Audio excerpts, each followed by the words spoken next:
here to stand up for wrestling.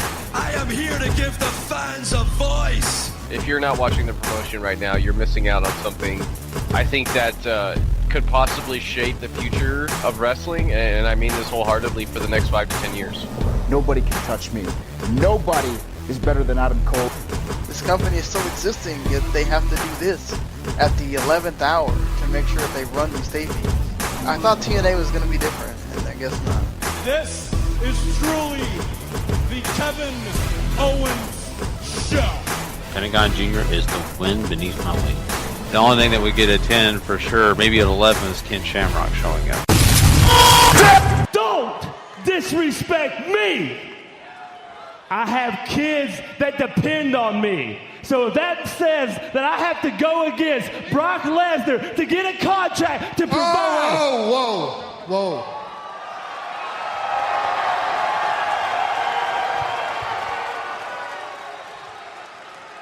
I got kids too, man. Come on in here. I feel you. Let's talk about your kids.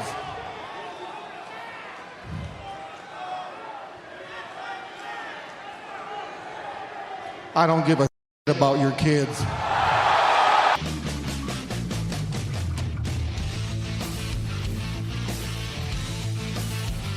Ladies and gentlemen, wrestling to the mat.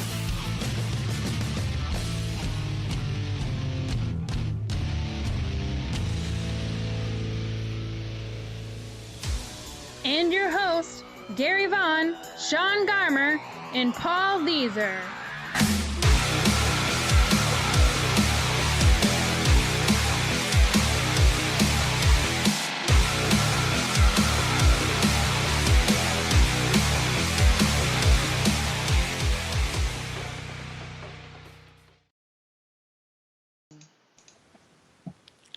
Welcome, everybody, to episode 208 of Wrestling to the Max, Part 1. Here we are, guys, ready for a fresh new week of wrestling talk, and boy, do we have a lot to talk about. Trust me. We have, of course, our regular show. Always Part 1 consists of lots of big news in the world of wrestling, which we've got some discussions about the LGBT community. They may be a little bit more pleased about WWE after we get into our discussion about the situation that may be happening with that.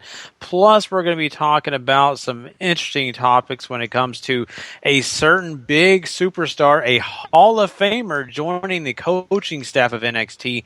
That is pretty cool, and I can't wait to get into that as well, plus some other great news topics you guys don't want to miss. We're also talking Ring of Honor this week. They got an episode out, and we are going to get into that. Plus, we are going to be previewing Death Before Dishonor. That's right, the big Ring of Honor pay-per-view coming to you this weekend. You don't want to miss us talking about that, breaking down who we think is going to have a chance to be the victor, and maybe who's going to go home with a sad face. Besides that, we've got a lot of cool things coming your way this week as well. You don't want to forget about. Not only are we going to do part 2 of this show this coming Thursday live, which will be available Friday on the download for you guys, we are also doing SmackDown live review. That'll be on, of course, Wednesday morning for you guys. We already did the Raw review, which is available. If you're listening to us now, it's available. It's out there for you guys. It is out there for you to download on the W2M network. Plus, we're doing the NXT TakeOver shows. That's right. We are going to get into NXT TakeOver. We are going to cover that, and that'll be available for you Sunday on the download. And we are talking SummerSlam. Wow, we've got a lot going on, guys. We are talking SummerSlam. We're going to be doing it live on Sunday night. That's right. Wrestling Unwrapped to the Max is going to come to you right after SummerSlam. It is going to be a lot of fun. We can't wait to get into everything that's going to happen on SummerSlam. So you don't want to miss that as well. That'll also be available for you guys Monday on the download. So we've got a busy week, lots of great content. You don't want to miss a minute of it. And if you don't want to miss a minute of it, go check out the W2M network. If you're not subscribed, you need to go do that right now. That's just going to help you. Trust me, I just said a mouthful. You won't remember it. I won't even remember everything I just said. So, hey, if you're subscribed, it's going to be on your catalog. You're going to be able to just jump on there, look at it, click. There you go. You're ready to hear about some wrestling. So, yeah, just a little bit of housekeeping before we get into anything else. Wow, guys, had a lot of things to go and do this weekend. Of course, the NFL season is starting off. The preseason jumped off this past weekend. It has been busy for myself and for Shawn because, of course, we do another show on the network called Football to the Max. So we're doing lots of preseason games, lots of different things we're studying for the podcast. But not only that, I'm trying to do some other things in my free time besides just what we're doing in the podcast world. I finally did it, guys. I watched the show called Strange Things on Netflix. Wow, it was pretty cool. Paul, have you got an opportunity to watch that yet? Yeah, I binge watched Stranger Things in about 2 weeks after it came out. So it's really great. There's another show that just came out on Netflix called The Get Down that I want to watch. But Stranger Things was amazing. I can't wait for season 2. Oh, boy, when is it coming? You got to tell me. I just finished it this afternoon. I think it's next year because they're already shooting seasons 2 and 3 right now, and they're doing it concurrently to help with the kids getting older. So, yeah. I love it. I love the 80s. I always, do the whole discussion things when it comes to this podcast about, that time period. I love the way they shoot the whole thing. So I'm thrilled about that. I am so happy that's going to be taking place. And I'll be getting with you about that other show because I need to find that show as well on Netflix. I mean, Shawn, I'm not sure if you got to watch it yet, but, is there anything else you're checking out? Yeah, I'm loving Baller, Rock show Ballers on HBO. He's really great in that. They just had a new episode on Sunday. That Vice Principal show is really funny. It's also sort of, it kind of like takes you back to those high school days, but it's like in a funny way. So enjoying that as well. And yeah, just thank God that we finished the G1 on Sunday. What a finish. Yes, what a finish. Kenny Omega now your G1 champion. Wow. And man, we had a good 1 hour show with Mr. Tom helping us along, always making the podcast great when he's on. And yeah, so me and Paul gave you all the nights.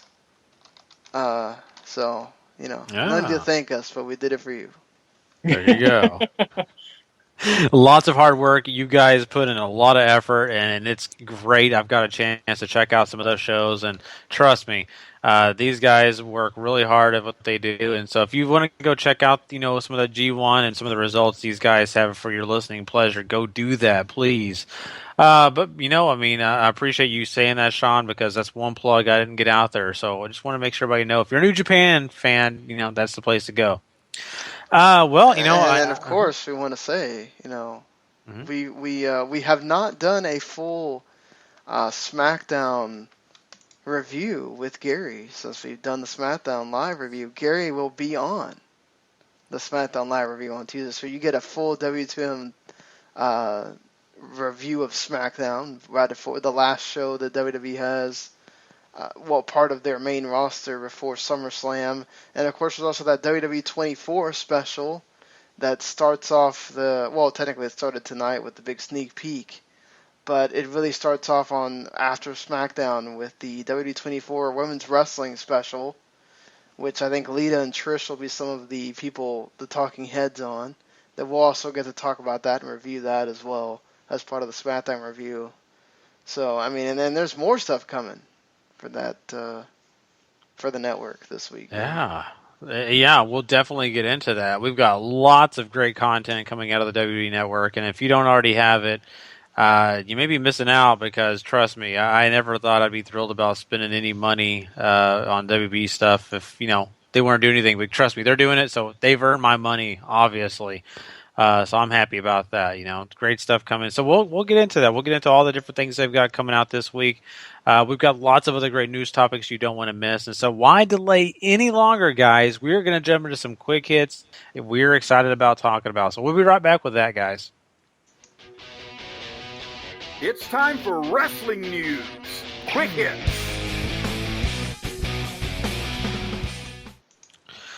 All right, guys, let's do this thing. And, we just thought through talking about the network and everything that's going on there. So let's go ahead and break down some of these things that are be coming your way this week.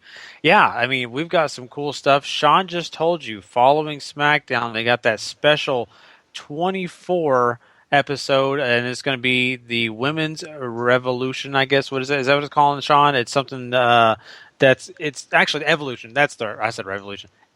It's called Women's Evolution. That's the way you say it. So anyway, it's going to be really cool. It's going to go through a lot of history. It's going to be kind of coming up to where we are today. I'm looking forward to that. Plus, we're also going to get some awesome stuff, like always. On Wednesday night, you're going to get NXT. You're going to get the Cruiserweight Classic. Well, great stuff coming from there. And then you move on to Thursday night. You're going to get a ride along with Enzo Amore and Kaz, and boy, that should be a ball of fun. I can't wait for those conversations and that little car of theirs and figuring out what those guys are all about. And of course, Friday night is going to be great as well. You're going to have, Sting on, Legends with JBL. So that is going to be cool because, we haven't heard a lot from Sting, especially ever since he's been kind of retired from the company. So this is going to be really neat to get into and to kind of see maybe what Sting has to say about being retired. Saturday night, we are going to get NXT TakeOver. That's right. I cannot wait. It's going to be live in Brooklyn. You're going to get that show plus a pre-show leading up to that big TakeOver show. So you don't want to miss that. It's going to be a lot of fun to watch. We're going to be checking that out. And of course, we're doing our review show following that. Sunday, 6 hours of SummerSlam. You're going to have a 2-hour preview, and then you're going to have 4 hours of SummerSlam. Wow, that hurts just thinking about it. I'm out of wind already, Paul. So saying all that, I believe that's our full schedule for this week on the network. Every night you've got some great content coming your way. I mean, Paul, are you looking forward to this? Does all this interest you? I need to go back and watch the Holy Foley special from today. I'm really looking forward to that show. I think it's going to be a lot of fun. The women's wrestling thing tomorrow, the WWE 24, those are always good, so I'm looking forward to that. CWC, of course. Round 2 started off with a bang last week. Let's hope they can keep that momentum going. I haven't watched any of the Legends show yet with JBL, so I don't know if I'm going to watch that. But certainly, I watch Ride Along. It's a quick 15 minutes of fun, and Enzo and Cass, they're awesome. So that'll be great. And then, of course, TakeOver I'll watch. And SummerSlam I'll get to at some point when I don't think I'll be able to do the show Sunday because I have to work, and I won't get home till 10. So unless you guys want to start at 2:30 or something like that, probably not going to make that one. But I will watch SummerSlam. I'm really looking forward to that show as well. Definitely. Yeah, I'm excited for that 24 for real. Ride along, like Paul said, it's one of those quick things you can watch. You got 15 minutes you want to. It's a perfect lunch break show too. Yeah. If you're at work, it's a really cool little thing to watch. We're doing TakeOver. We're doing SummerSlam for the podcast. And, it's happening a week early, guys. But, 4 years ago, that's how we started this podcast, Gary, is reviewing SummerSlam in 2012. Wow. So, isn't that amazing? Wow. That is totally cool. I didn't even realize that until you told me that. Yeah, the anniversary, I think, is actually the week after. But okay. Yeah. Wow, that is really neat. I really didn't know that. That's cool. But yeah, this is going to be a lot of fun. This week is got a lot of great stuff coming your way, and of course the network is helping us out. The Holy Foley thing is something I'm really interested in checking out. We've heard a lot about that. Of course, there's supposed to be 5 episodes for you to be able to watch immediately. I love that. I kind of not sure I love the fact that they've been doing this thing where they pimp it really hard and they just give you an hour and then you have to wait another week. I love the fact that they're giving you, a little bit of content before they start kind of slowly kind of dwindling down. So, but besides that great stuff, we want to let you know also there is a location for No Mercy. That's right. SmackDown's pay-per-view will be October 9th in Sacramento, California.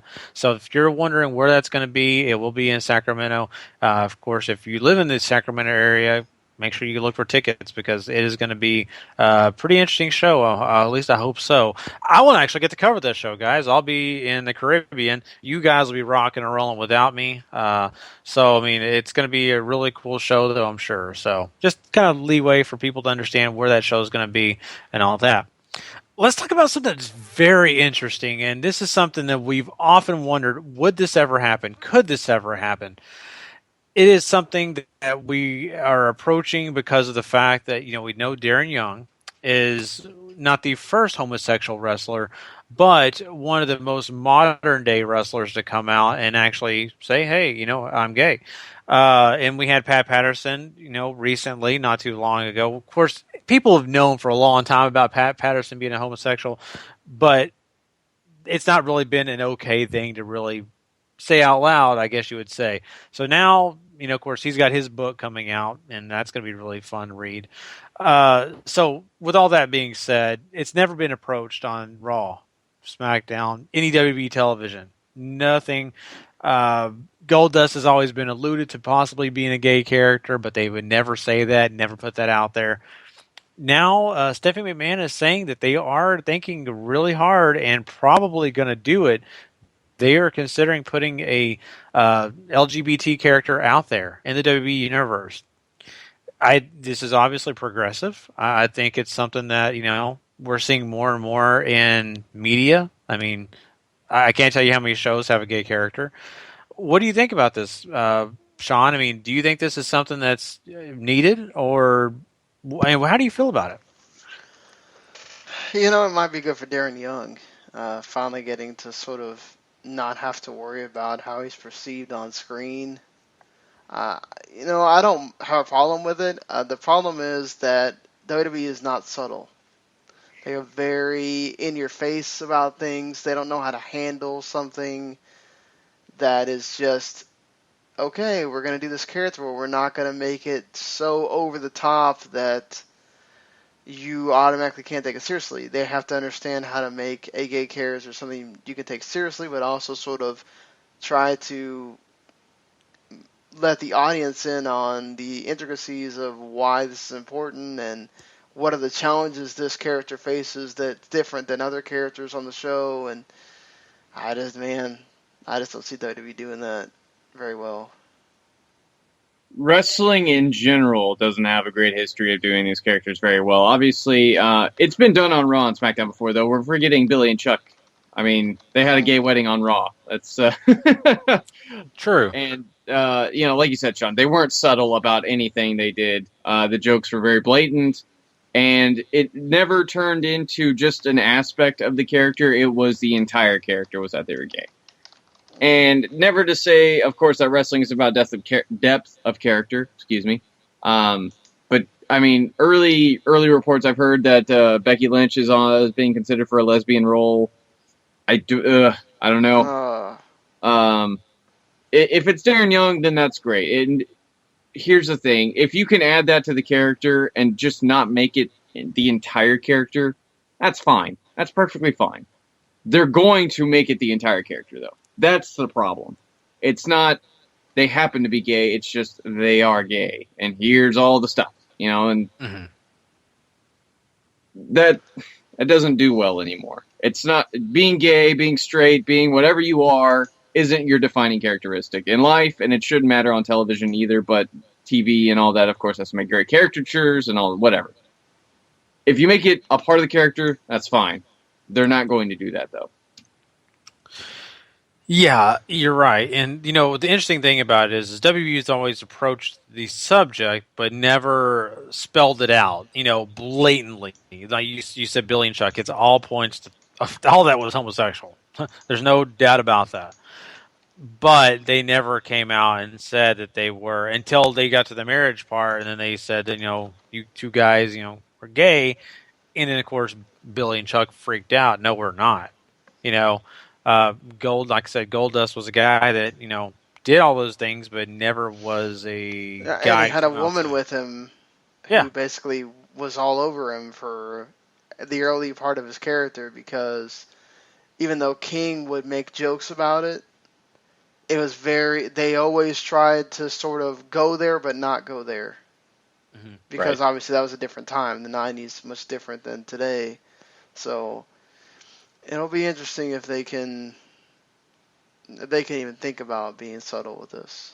Exactly. And I think, Paul pointed out, every other show now, has this, and it doesn't define the characters on those shows. A lot of these shows that you see now, Modern Family, other shows that have gay characters, they're, obviously gay. They obviously have characteristics. They obviously have a partner or something involved, but it doesn't become who they are. It's not all about just that, not about who they choose to have a love interest in. They have other things that are a part of that character. That's what I fear with WB is, you guys said it. They're going to focus so much on the love interest part. They're not going to focus on, really what they're about. It's just about them being gay. So I don't like that. It makes me a little bit worried. Maybe they can do it better than I think we are thinking, but I don't know. Their track record doesn't speak highly of it. So until I see it, I'm not buying in right away. Just the way it is, But I think, once again, it's progressive. It's something that's going to take place. It needs to take place if they want to be basically considered what they are, and that's a global conglomerate company that, is equal to everybody. And why not? I mean, there are gay people all around the country that watch wrestling, that love wrestling, so I think it's kind of cool for them. Let's talk about something else that's very interesting when it comes to, when we were talking NXT. There's actually a new Hall of Famer that is heading down to Orlando to coach up these kids in NXT. That guy is Shawn Michaels. Yeah, I didn't missap that. That's right. That's the right name. HBK himself is heading down and will be doing the finishing class for the NXT Performance Center. The reason this is because Terry Taylor has a neck injury, and it is going to keep him out for quite a while, so he will not be able to do his duties in coaching. And so WWE wanted to find a suitable replacement, which, hey, Shawn Michaels is one of the best, so why not? And so from there, we've heard that he's trying to relocate and all that kind of great stuff. So this is really cool. Now, we're also getting word that there's also going to be some more spots open down there in NXT because Sarah Del Rey and Adam Pearce have both been promoted as producers on these big shows, Raw or SmackDown. We have not got word to which brand they will be going to. So in the long run, you just know that they're hitting the main roster, which is very, very cool for them. But that opens doors for other coaches to come in and be a part of the Performance Center coaching staff. We've already seen, guys like Scotty 2 Hotty come down and, be coaches for a day. So guys like that will have that opportunity. Saying all that, that's a mouthful. Do you really look forward to seeing, Shawn Michaels in this role? I mean, do you think Shawn Michaels is going to stay there a while? I kind of question that. I think he's really good for the roster and that whole NXT kid, the whole group. But I question because, we've seen him be a little bit more free. He's got a ranch. He loves being in the outdoors. It's hard for me to believe he's going to stick in this one place. I don't imagine it's going to be a long-term thing for Shawn Michaels, but he certainly does have a good track record of success when it comes to graduates from a training school that's associated with his name. Daniel Bryan, Spanky / Brian Kendrick. He had Lance Cade, who made it to WWE. He had a couple other guys, Paul London.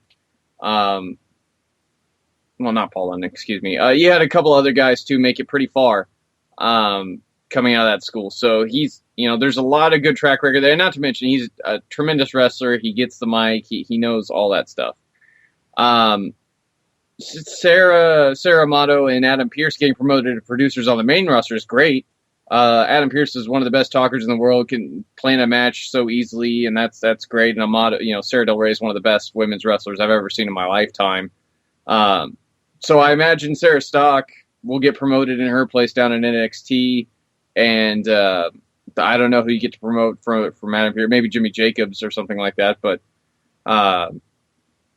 there's a lot of talent down there in NXT willing to, as far on the training end. So they're going to do right by them, and they're going to do right by the main roster with these two additions as well. What do you think, Sean? Sorry, I thought I had pressed the right button on the microphone, and I did not. In wanting to improve quality, I go on mute trying to write the description for the show, and I forget sometimes that I'm still on mute. So Yeah. thankfully I didn't start talking this time. Yeah. This is great because it should help the women on the main roster with someone that they're already accustomed to with NXT. In Sarah Del Rey, hopefully she's on Raw so that her and Cesaro have been a thing for a long time. They can be together on the main roster. Adam Pearce, Paul kind of hit everything on the head there, but he's going to be a great addition. And yeah, it only helps. It's good to know in NXT that you can also rise to positions as well. So there's a benefit of being there, and that you can also eventually go to the main roster. Mm-hmm. Exactly. So, it's all in all a great situation for both, talent and coaches. They all have an opportunity to move on to that next big thing. And, of course, the main roster is that. So I'm looking forward to seeing what we can get out of, the Shawn Michaels situation, seeing maybe we can get some breaking ground episodes with him, in their coaching and seeing how he works with the young, talent in NXT. And plus, seeing maybe some of the new superstars and all that. So I think this is really cool and really cool for all involved. Let's talk about something else before we move on to some TNA news. Let's talk about the fact that Bill Goldberg is going to be available at SummerSlam this weekend because, of course, he's promoting the 2K17 video game coming out. This is really cool. Of course, if you get a chance to go to SummerSlam, you're going to get an opportunity to see him, I'm sure. And what's also interesting is that recently 2K released a video where Brock Lesnar calls out Goldberg, but is quickly taken down off the website and everywhere where it can be found. Very interesting to me, guys. I don't know why they did that. I mean, Paul, why would you think that they would do this if 2K was the one releasing it? I imagine it's a don't hype something you're not going to deliver on sort of thing. Goldberg's not coming back to the ring anytime soon, so why even bother mentioning it? And it might have done something for the game, but better to leave it alone. Mm-hmm. I'm surprised you're not playing right now, though. Goldberg Gary going out there to see Goldberg in Brooklyn, that's right up your alley, isn't it? I love Brooklyn, and I have a fandom of Goldberg. But yeah, I've kind of soured on him a little bit, but yeah, maybe if he's a little bit nicer, maybe I'll make the trip next time. I don't know. He's kind of aggravated me. I told you guys you can't let me listen to podcasts with him on it. It's one of those things. The heart grows fonder when you're away. That's the best for me. Just not to hear him talk and just say hello to him. I think that would be the better thing. So that's just me. Well, I could care less about him being at the SummerSlam thing. So it's whatever. Yeah. It is what it is, I guess. But it's still cool. I'm glad he's still doing something with the company. I can't lie. I think that's a really positive thing, especially being as WCW was an important rival for WWE, and the fact that they get some love, it kind of helps WCW get a little love. I'm a big fan of that. Let's talk about TNA now. Now, TNA had some big news coming out this week that we really can't wait to talk about because, trust me, right after we did our show on Thursday, it didn't seem like too long, let's be honest, for this news to come out. So we had to wait a little bit to get it out there. But TNA has a new president. That's right. Dixie Carter is no longer the TNA president. Wow. Is she gone? Nope, she's not gone. Let me tell you where she went.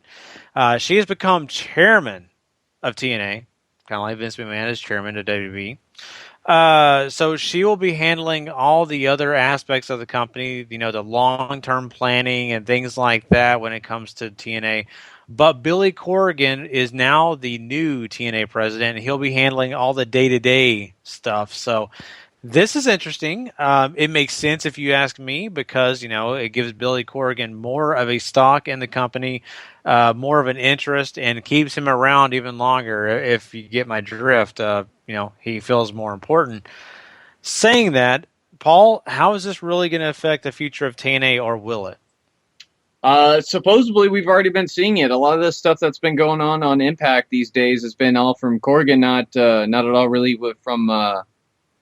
from Dixie and company. So that's something, and it might explain why we've had the dramatic shift in what they're doing with the Decay and Final Deletion and all this other stuff. I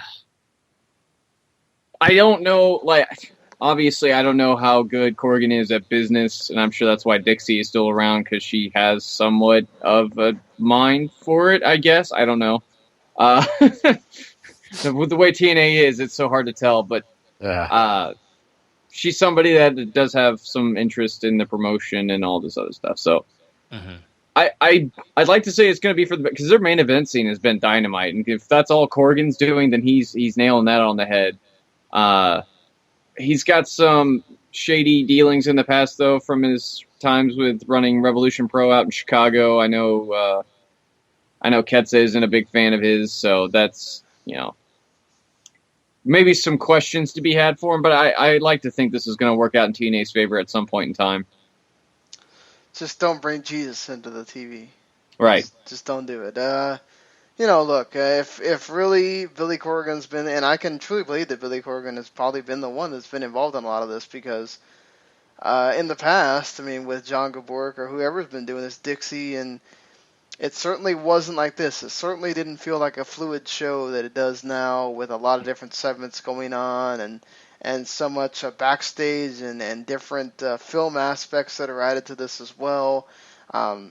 Perhaps we're going to see a lot more of the Lucha Underground-esque stuff put in, like what we're getting with Final Deletion and like we're getting with The Decay.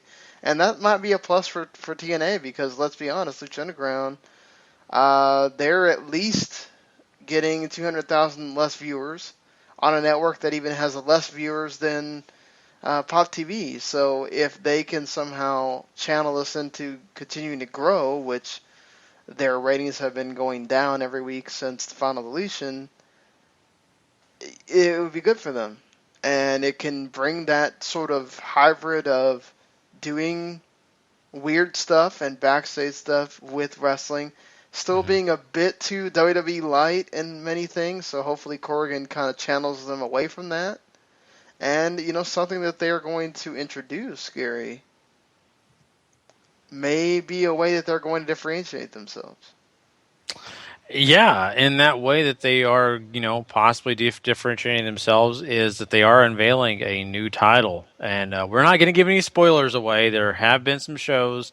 Spoilers are out there. That's your discretion. If you want to go read them, we don't give them away here on podcast, but there is something I think we can kind of go ahead and get into, in that they're unveiling a new championship. It's called the Grand Championship, and this is going to be all about MMA rules. That's how you get this title. They're going to have 3 judges involved, and this is going to be a new wrinkle to TNA. And Shawn, I don't know. Are you a fan of this at all? Does this interest you?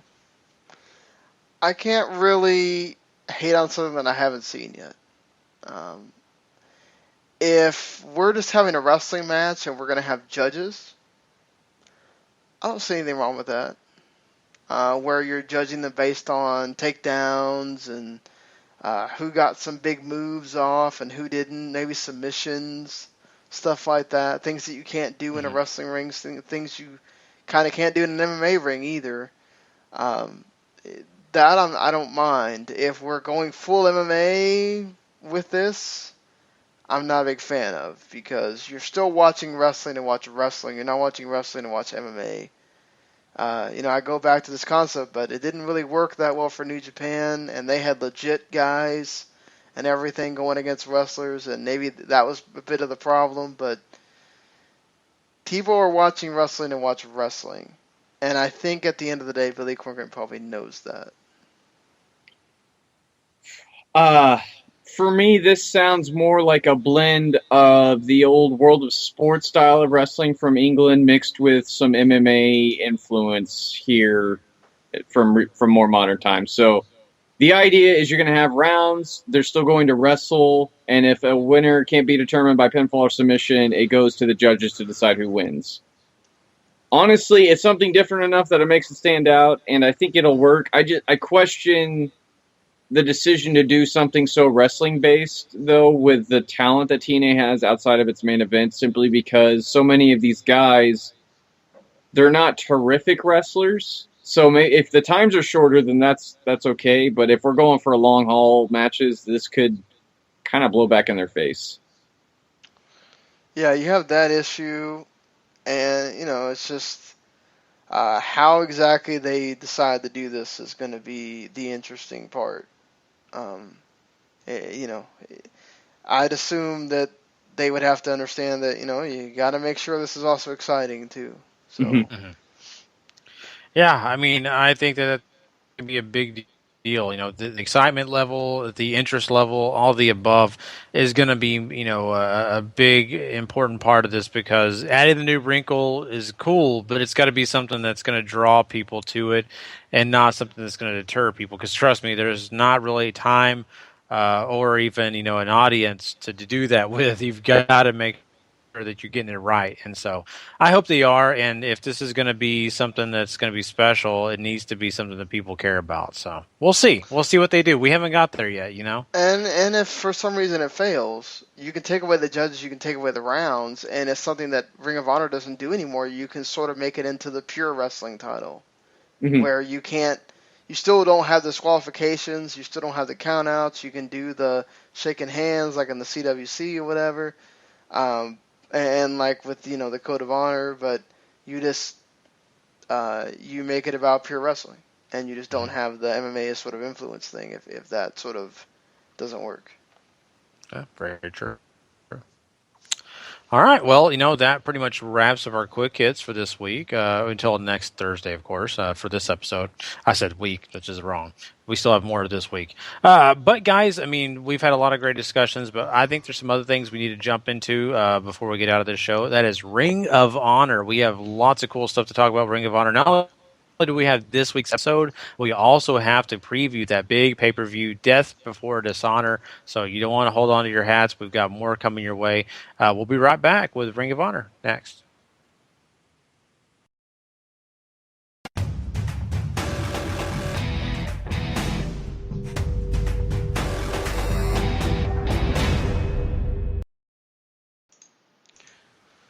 All right, Paul. All right, so Ring of Honor opens this week with a video package sort of recapping the big main event that was made last week. And we go right into a match, which is something that neither WWE or TNA does. And they go into one heck of a match as Donovan Dijak takes on Lio Rush. Both guys are top prospect tournament winners of the last 2 years. And these guys work an absolutely incredible big man versus small man match. Dijak's powers on full display. He tosses Lio around like he weighs nothing, which is true probably for him because there's about a 100-pound weight difference. And Lio gets to use his speed and smarts and all this other stuff to really work Donovan into these moves that do a lot of damage. And I loved this match to pieces. It's so good. Lio ends up getting a win with a crucifix after reversing out of Feast Your Eyes. And Lio wins, and you have Jay White come in to make the save after Donovan attacks him post-match, and then Kamatachi comes out. So this is hype going towards the four-corner survival match at Death Before Dishonor that'll crown a new number one contender for the TV title. Boy, was this a fun match to watch. I mean, I was thrilled watching it. In fact, I kept thinking towards the end of it, I kept having Marvin Gaye play in my head a little bit. It's one of those matches you watch and it kind of gives you sexual healing, baby. It was a blast. I mean, I loved it. Lio Rush is just one of those guys. I mean, you can't divert your eyes from the TV because he just continues to impress you. You love everything he's doing. I think Dijak did a great job as well. Really, honestly, I wasn't expecting this to work out that well. I kind of thought, there were going to be some points where they just didn't, chemistry-wise, kind of work. But let's be honest, they did a great job, and the chemistry was fine. Everything worked out, and boy, I mean, I was just impressed with this match. And for Lio to win, that says a lot. It shows that Ring of Honor really does have a plan for this guy. And, obviously, Dijak didn't lose out. It was still a great match. Yeah, I mean, I expect all four of these guys to absolutely deliver this Friday, too. So continue to look forward to this because you got four of the best workers probably in Ring of Honor right now working one heck of a match to work towards a title. So we move on from there, though. We got a string of promos here. Dalton Castle is backstage with his boys, and he gets interrupted by the Cabinet, who want to remove Dalton from wrestling. And that's a smart move, because there's no way to get heat on somebody faster in Ring of Honor than to have him go after Dalton Castle. So That's right. We moved to some footage where War Machine was attacked backstage by Shane Taylor and Keith Lee. They attack him with some chairs. You get some pipes and some guardrails thrown at him too, and explains why they can't make it for the tag title main event that was scheduled for this evening. And they also go on to explain later that the Guns, the Motor Machine Guns, they're out with injury as well. But before that, we have Hangman Page come out to do an interview with Kevin Kelly at ringside, who's talking about how the Bullet Club wants gold, whether it's in Ring of Honor or New Japan, doesn't really matter. They just want it. And Page goes on to talk about his issue with Jay, not only because he has the IWGP Tag Team title holder, but it's always been more personal. It goes back to Page's days in the Decade, and pretty much doesn't like how Jay thinks he's the toughest man in Ring of Honor because Adam Page thinks he is.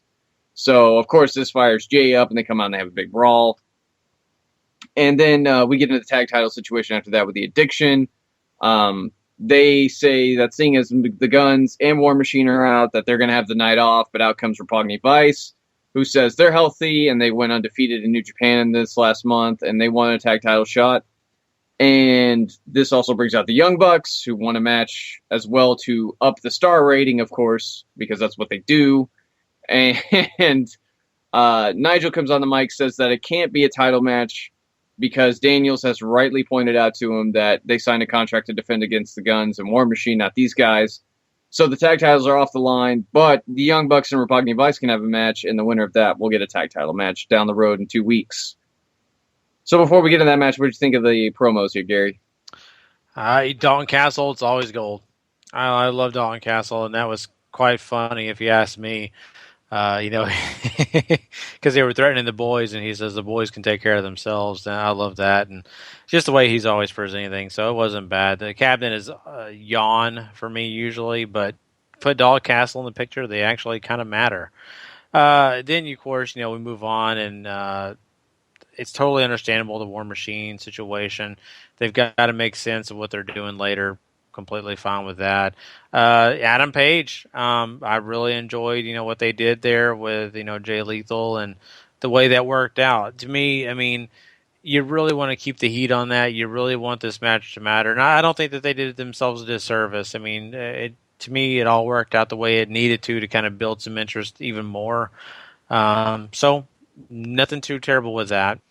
And of course, I love the explanation we got with this tag team division situation. I really like that. Nigel made some good points, and it's continuity. It makes sense. We're not just sitting here saying, why did they do that? What was the purpose in that? They kind of gave it to you why they're doing it. So I like it. I think it's all good. Yeah, clear-cut reasoning for why stuff is happening is always nice. It doesn't insult anybody's intelligence. They're just spelling it out for you. And I loved it. And we get into this match, which is quite good as well. The Bucks and, Roppongi Vice obviously have a lot of experience wrestling each other, not only in New Japan, but elsewhere around, especially in Ring of Honor. And we get a lot of the standard spots that you'd expect, and you get some really good ones too. Like there's a great, Trent has, Nick, I believe, on his shoulders. And then, he has, Rocky fly in with a knee to kind of do a little Doomsday Device thing on their, on the outside, which is really cool. And you have the Addiction get into this. The Bucks end up super kicking him on the outside. That sort of plays into the finish because the Addiction recover and come back around, only for Nick to do a springboard moonsault after skipping out on the Meltzer driver. And Trent goes on a little bit of a run on Matt, but Matt ends up getting, I don't know if I like the crucifix finish in both matches tonight, but after recovering from a dude buster, Matt ends up getting Trent in a crucifix for the win. And the Young Bucks will go on to face the Addiction for the belts at some point down the road.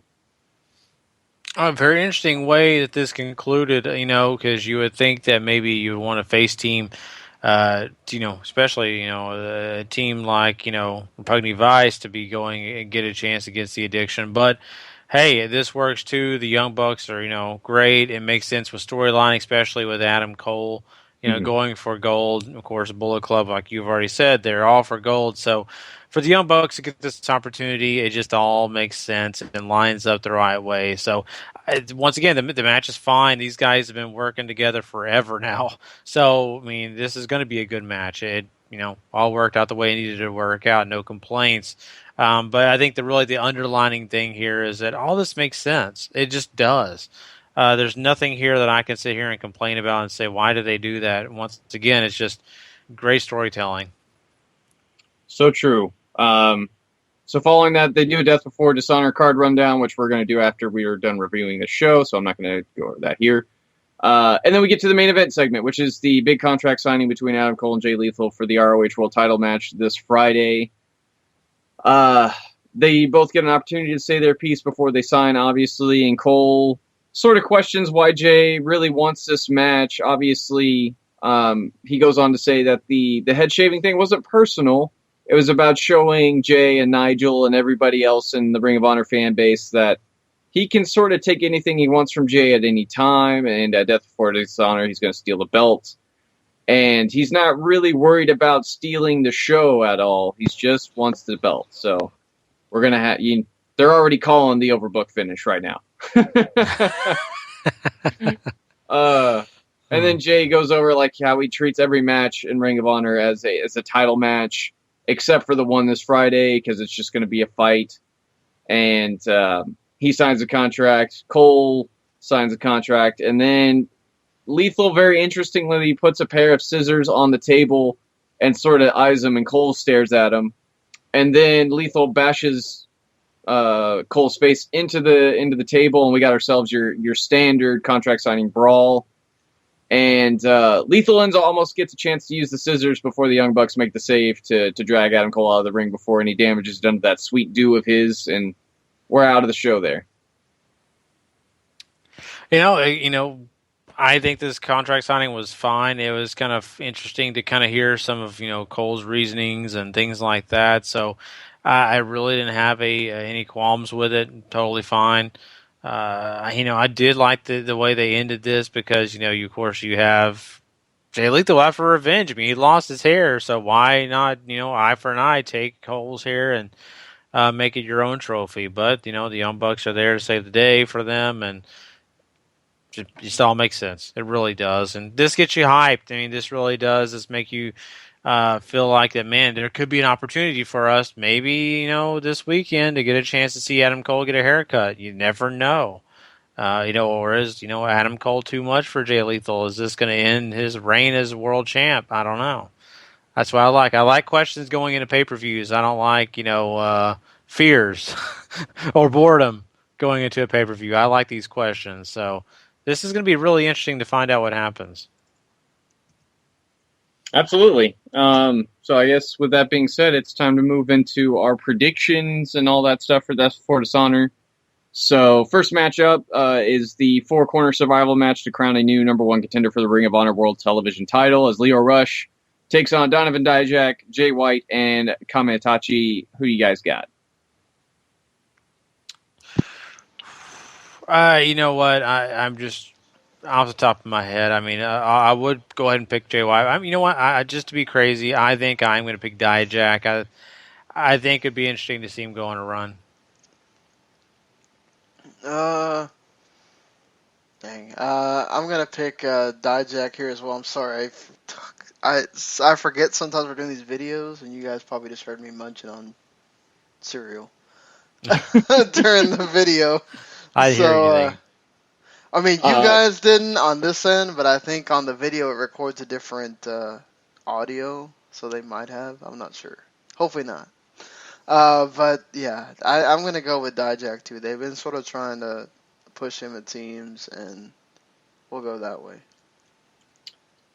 I'm gonna go with Jay White. He hasn't lost a match in Ring of Honor. I don't think they're gonna start that now, and I feel like it's gonna be a bit of that strong push, especially him and Bobby Fish. It's gonna be a great match. So. Mm-hmm. Moving on from there, we got Jay Briscoe taking on Hangman Page in a sort of a grudge match.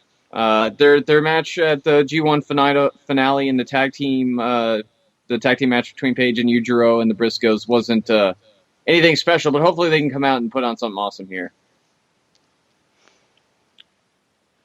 Oof. I mean, it's really hard for me. I'm going to say Paige. I'm gonna say that I don't think Bullet Club's gonna get everything here, so I'm gonna say Briscoe wins this one. I mean, hopefully, with just Jay and with Paige, these two get to have a pretty good match here that we didn't get to see at the G1 Finals. But yeah, just hoping for a good one. I'm with you on this one too, Sean. I think Jay Briscoe's going to get the Duke here. And as you said too, they should have a great match. They've had good matches in the past before, and let's hope this is more of the same. Next up is a 6-man tag that honestly I don't have a lot of invested in, but Chaos, Rocky Romero, and Trent Beretta are going to team up with Toru Yano, who's making his ROH debut, I believe, here against the Bullet Club team of Yujiro Takahashi, Tama Tonga, and Tonga Loa. This could be fun. It could also be kind of a bore. Yeah, it could be. I think I've got to go. I'll go. Why not Chaos? I'll pick Chaos. This one's, you got the Bullet Club D team here against, a debuting Yano. I don't know. This screams Yano special happening here because it's on his debut. They don't want him to lose. I mean, obviously he just may not take the pin, and you have either Rocky or a Beretta do it. Tama Tonga is usually really fun with Yano, so you'll at least get that. You'll get the snake deal where Yano freaks out, and that'll make it worth it. Tonga, I think, will also work well with both Beretta and Rocky Romero as well, too, so you got that to look forward to. The rest of that Bullet Club team is meh. It's like worse than watching paint dry. Yeah. That being said, I don't know if you get the Yano special here, but I'm going to go with Bullet Club just because I think Ring of Honor is going to want to present them in a bit of a stronger light on this show. Next up, you got another debut for Ring of Honor. Katsuyori Shibata is coming over to take on the last real man of pro wrestling in Silas Young. I think this is going to be really good. I'm sure not everybody's a big Silas Young fan, but I am, and I think these guys are going to work great together. It's going to be really fun. I can't wait to see it. And, we all know Silas Young is a real man, So, saying that, I still think Shibata can be the victor here. Yeah. Oh, this is Shibata all the way. I wouldn't be surprised if Shibata just runs him the hell over either. Talk about the last real man. I'm sorry, you're going against the men of the real men here in Shibata. I don't, this is no joke, and I think Silas Young is going to figure that one out pretty quick. If they have a video package for this match, ROH is going to do themselves a huge disservice if they don't show that headbutt Shibata did to Nakajima, where he hit him so hard he split his own head open. If that doesn't scream real man, I don't know what does. Yeah. Shibata's getting the win. I think this is going to be really good. And Shibata, he has a way of bringing the best out in people, and I'm certainly expecting him to do that here with Silas. Another fun match that's just going to have charisma oozing out of its pores without even trying, as the Rainmaker Kazuchika Okada comes over to take on Dalton Castle. This is going to be awesome. This is going to be a really fun match. I can't wait. I mean, I'm thrilled about it. The hard part for me is picking against Dalton Castle. I love him to death. But I mean, just the Rainmaker, it's even harder to pick against him. I got to go Okada. Yeah, Castle's not beating the IWGP Heavyweight Champion here, but he should look really good. And that's, I think, the main point of this is to make Castle look good against Okada. He's done it with Moose. He's done it with so many other guys. I don't think you have to worry about that. This is going to be another match where Castle's going to look great, and you're going to be, people who don't know him are going to be singing his praises afterwards. And it's going to be fun to see him in there with Okada. Yeah, Okada's getting the win here. The one thing I think that Castle has going for him is when they went over to Korakuen Hall earlier this year for Honor Rising, Dalton got a really good response from the Japanese crowd over there too. So hopefully this rises his stock some more with the New Japan guys, and they can get him over there a little bit more often because he's great. Too bad you don't have Taguchi there though to have his own Peacock. If only. If only. So we move into our title matches now. We have a triple threat match for the Ring of Honor World Tag Team titles as the Addiction defend against LIJ, the Los Ingobernables de Japón, and Tetsuya Naito and Evil, and Hiroshi Tanahashi and Michael Elgin. This is going to be a really fun match, and it could be really chaotic too. There's not a bad worker in this. Oof. I don't know, Sean. What do you think? I'm still debating on this one. This is a hard one because they've had Tanahashi and Elgin lose before, and so this is one that could go sort of a either way thing. But man, when you've got Naito and Evil involved here, this is hard. Like this is one of those I don't see how it would hurt for having a New Japan team take those tag titles with them, but they hardly do anything with their own tag titles. So I don't see why you would need this to happen. The Addiction are going to retain here. Probably pinning Michael Elgin. Why can't I pick? I want to pick my guy, though. I'm going to pick my guy. Or Evil, for that matter. Sorry. Probably not Michael Elgin. He's a champion. You think Evil's taking the pin? Yeah. Man, I don't care. I'm still picking Naito. I love my boys. Evil's, a part of that, so they go together. I'm picking them. They have a big World Tag Team title scramble match taking place for Field of Honor, which is the week after, but they also have television tapings the night after Death Before Dishonor here, too. The Addiction I see playing sort of a backseat role in this, and they'll sort of pick and choose their spots while the other two teams beat the bejesus out of each other, and they'll sneak in and get the win to retain. If you're going to do a tag title switch, though, they're going to do it at Field of Honor, and this should be really fun, though. And I know you can't pick it in Naito, but he won't look bad here. If that makes you feel any better, Gary. It's a consolation prize, if anything. Yeah, I mean, Elgin and Tanahashi have a little history with Naito and the whole LIJ thing, so should be extra fun.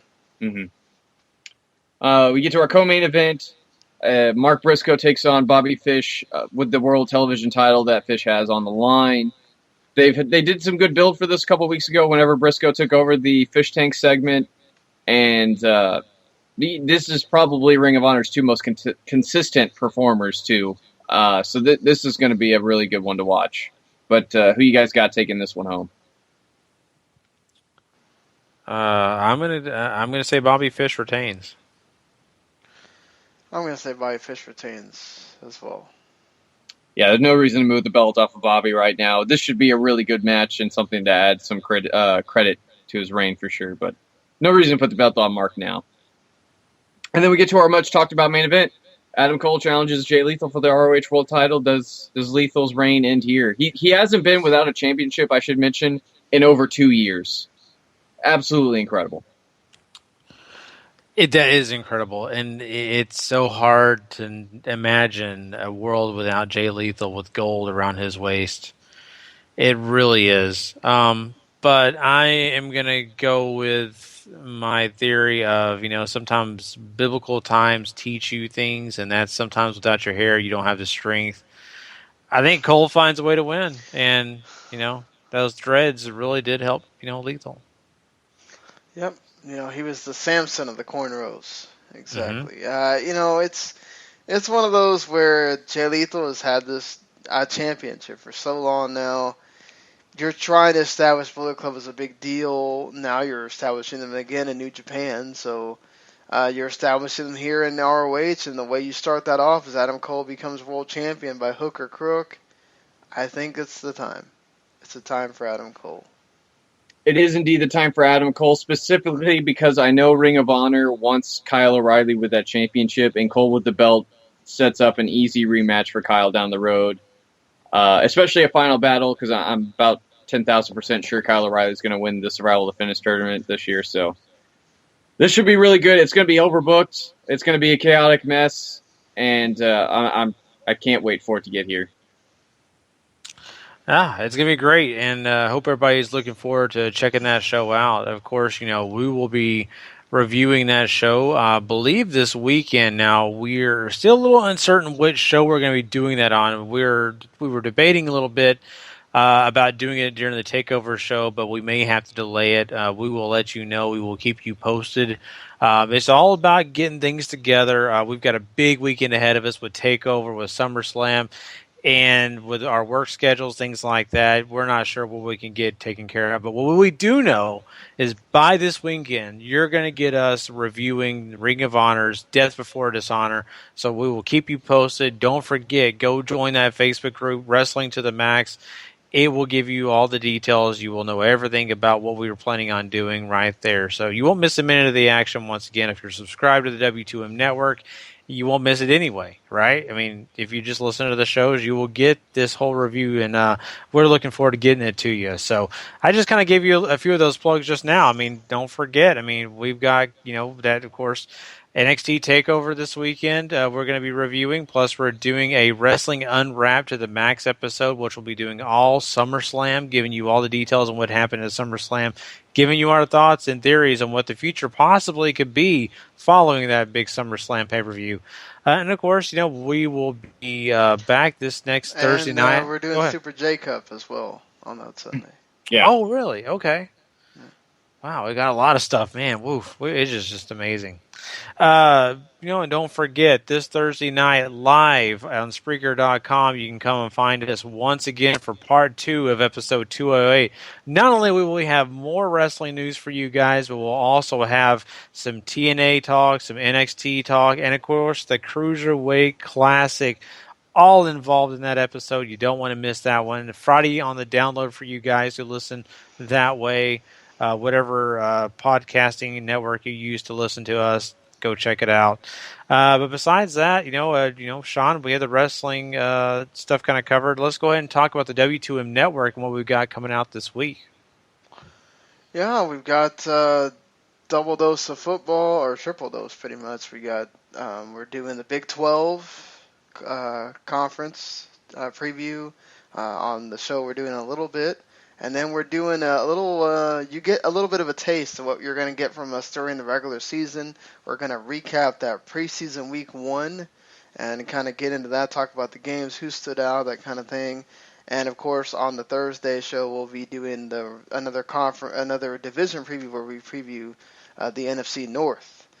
So, getting down to the last one. Then the week after is the NFC East, and then we're done with those divisions. And, of course, Wednesday night, Thursday morning, you can now always find the video game podcast. That's the official solid night where the only night I pretty much have open that I can do something else. It's not one of these things.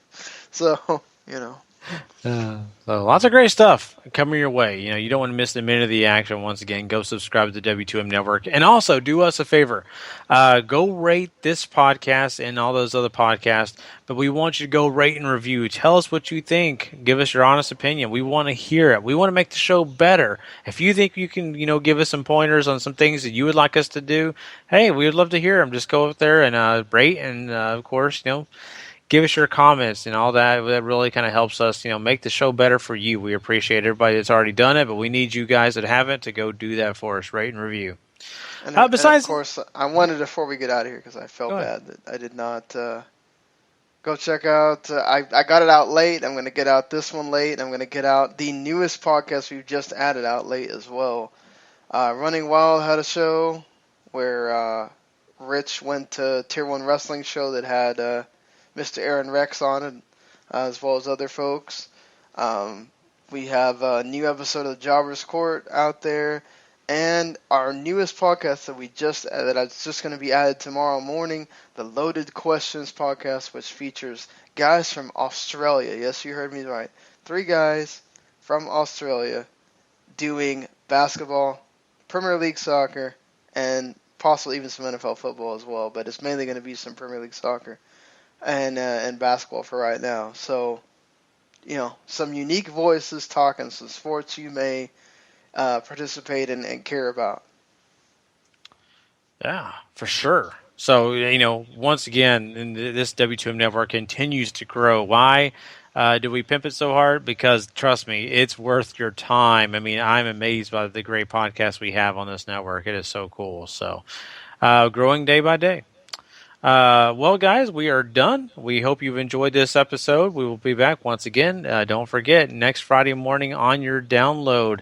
And, of course, for myself, for Shawn, and Paul, just always remember, if you're not living life to the max, not living life at all. You know it. Please. Later. Why do I...